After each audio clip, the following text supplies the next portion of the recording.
आज बन रहा है सबका फेवरेट स्वीट कॉर्न सूप, वो भी मैं बहुत ही सिंपल तरीके से बना रही हूँ जो कोई भी बना सकता है।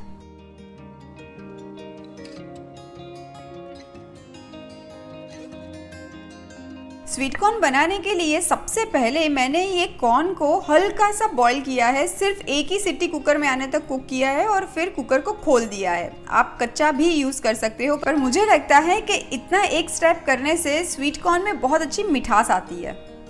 ये 1 कप स्वीट कॉर्न है जिसको मैं मिक्सर जार में ले रही हूँ और मुझे इसको पीसना है। अब सारी तैयारियां हो चुकी है, अब सूप बनाते हैं।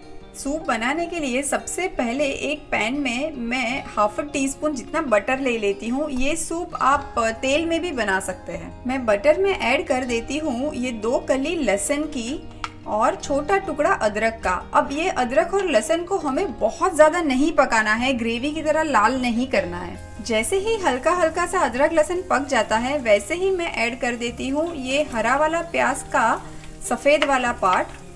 हरा पार्ट जो है वो हम लास्ट में ऐड करेंगे और साथ में ऐड कर देती हूँ ये बारीक कटी हुई बीन्स एंड बारीक कटे हुए गाजर। ये टोटल गाजर और बीन्स मिला के ½ कप है। यही टाइम पे ऐड कर देते हैं नमक एंड क्रश ब्लैक पेपर। ये सूप में तीखापन जो है वो ज़्यादातर क्रश ब्लैक पेपर से ही आएगा, आप सफ़ेद पेपर का भी इस्तेमाल कर सकते हैं। ये सब्जियों को भी हमें एकदम ही हल्का सा पकाना है क्योंकि पानी हम ऐड करेंगे उसके बाद तो ये सब्जियां वापस पकने वाली है। आप देख सकते हैं कि सब्जियां हल्की हल्की सी पक चुकी है। यही टाइम पे मैं ऐड कर देती हूँ ये क्रश किया हुआ स्वीट कॉर्न का पल्प। सारी चीज़ों को हम मिला लेते हैं और मैं अब ऐड कर दूंगी 2½ कप पानी। आप ये टाइम पे वेजिटेबल स्टॉक का भी इस्तेमाल कर सकते हो। अभी हम ये सूप में एक अच्छा उबाल आ जाए उसकी वेट करेंगे।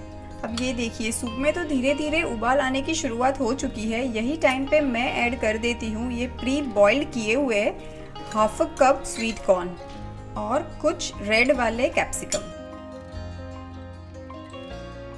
जब तक सूप में उबाल आता है तब तक एक कॉर्नफ्लावर की स्लरी बना देते हैं, इससे सूप अच्छा सा गाढ़ा हो जाएगा।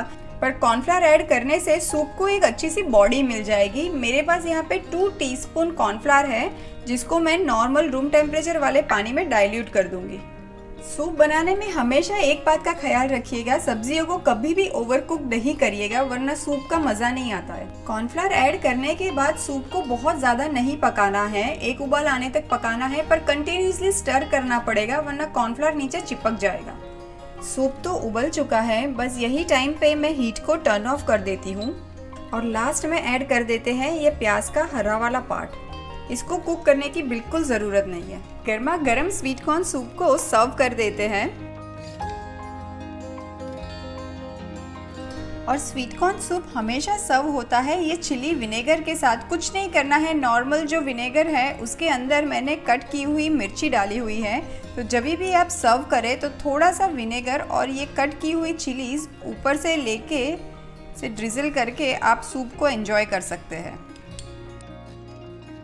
तो लीजिए, तैयार है आपका मेरा सबका फेवरेट स्वीट कॉर्न सूप।